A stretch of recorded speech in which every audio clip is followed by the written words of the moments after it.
In the early 1940s, the United States believed it was racing against time. The fear was simple and terrifying. If Nazi Germany figured out how to unlock atomic energy first, the war would end in a way the world had never seen before. That fear is what gave birth to the Manhattan Project, a program so secretive that even the vice president didn't fully understand it until late in the war. Billions of dollars were poured into it. Entire towns were built around it. Tens of thousands of people worked on it without knowing what they were really building. But while American leaders were obsessing over Germany, there was another power watching quietly from the shadows. And unlike Germany, this power wasn't guessing. The Soviet Union didn't just suspect what the United States was doing. They knew. They knew the scale.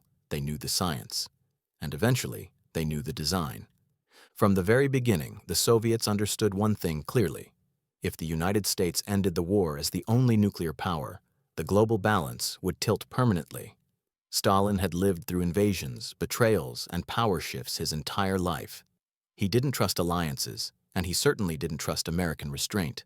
A world where Washington alone controlled atomic force was, in his mind, a world where the Soviet Union would always be at risk. So while American scientists worked in secrecy, Soviet intelligence agencies were already moving. At first, the information came in fragments, whispers from European scientists, intercepted communications, reports that the United States was investing unprecedented resources into uranium research. By 1942, Moscow was confident of one thing. This wasn't theoretical research. This was a weapon program. And not just any weapon. A war-ending one.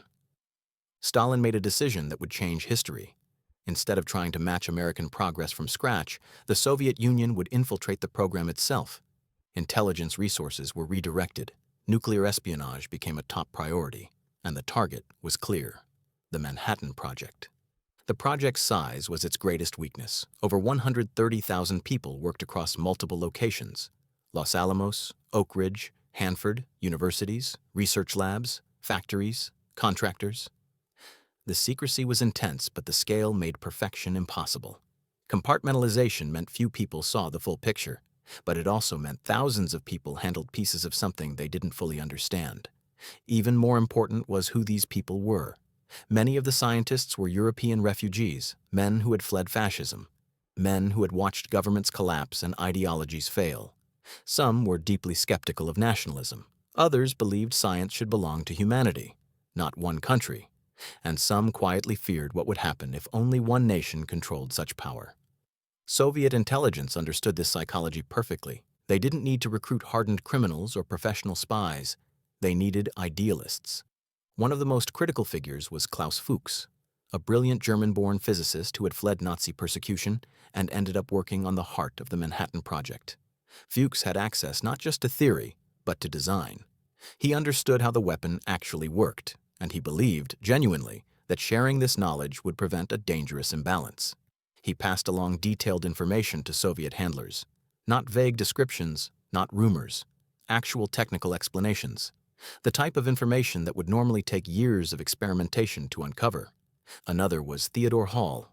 Young, exceptionally talented, and deeply ideological. Hall wasn't recruited through pressure or money. He volunteered.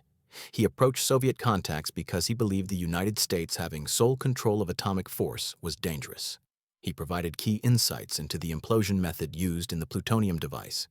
This wasn't surface-level information. This was core engineering logic. Then there was David Greenglass, a machinist at Los Alamos. Not a scientist, but someone who handled components and understood practical details. His contributions filled in gaps, measurements, processes. The kinds of things that turn theory into reality. Individually, none of these people could have built a weapon alone. But together, they formed a pipeline. A steady flow of information moving from America's most secret program directly into Soviet hands. By 1944, Soviet scientists weren't guessing how an atomic device might work. They were verifying designs they already had. Their own research confirmed the stolen data. That confirmation was crucial. It eliminated dead ends. It removed uncertainty. It allowed them to focus resources precisely where they mattered. The most unsettling moment came in July 1945. World leaders gathered at the Potsdam Conference. Germany had fallen. The war in Europe was over. Attention was turning to the final phase of the global conflict: and the shape of the post-war world. President Harry Truman had recently learned about the successful test of the new American weapon. He believed this gave the United States enormous leverage. During a private conversation, Truman casually mentioned to Stalin that America had developed a powerful new weapon. He expected surprise, maybe concern, maybe questions. Stalin showed none of it. He nodded, calm, unmoved. The conversation moved on. American officials were confused. Some assumed Stalin didn't understand. Others thought he was masking concern. Only years later did the truth become clear. Stalin already knew. He knew the weapon existed. He knew how it worked. He knew it had been tested. When Stalin returned to his advisors, he didn't panic. He didn't celebrate. He issued a single instruction: accelerate the program. That moment marked the true beginning of the nuclear standoff. After the war, American intelligence believed it still had time. Estimates suggested the Soviet Union was years away from a successful test. Some analysts thought it might take a decade. The U.S. believed its industrial lead and scientific head start would hold. Then, in 1949, the shock arrived. The Soviet Union successfully detonated its first atomic device. The reaction in Washington was disbelief, fear, anger. Investigations began immediately. How had this happened so fast? Where had the estimates gone wrong? The answer was uncomfortable. The program hadn't been cracked by superior Soviet resources or luck. It had been penetrated from within. Counterintelligence efforts intensified. Files were reopened, names resurfaced. Gradually, the network came into focus. Arrests followed. Trials exposed the scale of the breach. The public learned piece by piece that one of the most secret projects in human history had been compromised almost from the start. It's important to understand what espionage did and did not do. The Soviet Union still had to build the weapon. They still needed materials, engineers, and infrastructure. Espionage didn't hand them a finished device, but it removed uncertainty. It prevented costly mistakes. It compressed timelines. Instead of asking, could this work, Soviet scientists were asking, how fast can we make this work? The result was the end of America's monopoly on atomic force almost overnight.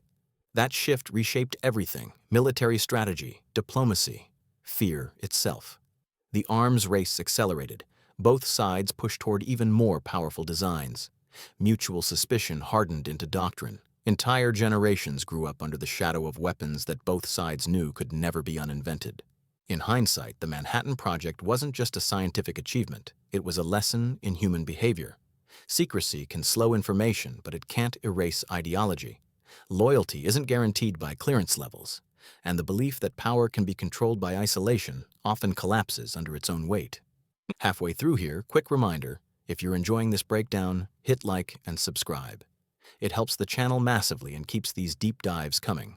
What makes this story even more unsettling is the motivation behind it. Many of the spies didn't see themselves as villains. They believed they were stabilizing the world, preventing domination, avoiding catastrophe. They thought balance would bring safety. Instead, balance brought permanent tension. After 1949, the world entered a new phase, one where secrecy became obsession, where scientific research and national security fused permanently, where intelligence agencies expanded in scope and power, and where trust between allies became conditional at best. Truman later reflected on the shock of learning how deeply the project had been penetrated. For American leaders, it shattered the illusion that technology alone could secure dominance. From that point on, every major weapon system was developed with the assumption that someone, somewhere, was watching. The Manhattan Project had succeeded in ending a war, but its shadow shaped the peace. And the Soviet spies who helped shorten the path to atomic parity ensured that no nation would ever again stand alone at the top for long. By the time the full scope of the espionage was understood, the world had already changed. The Cold War was no longer theoretical. It was operational. It was armed. And it was permanent. The irony is hard to ignore. In trying to prevent imbalance, the spies helped create a system where imbalance was impossible, but fear was constant. The Manhattan Project proved that scientific breakthroughs don't exist in isolation. They exist inside political systems, human beliefs, and global power struggles. And once knowledge exists, it doesn't stay put. If you made it to the end, hit like, subscribe, and let me know what moment from history you want covered next.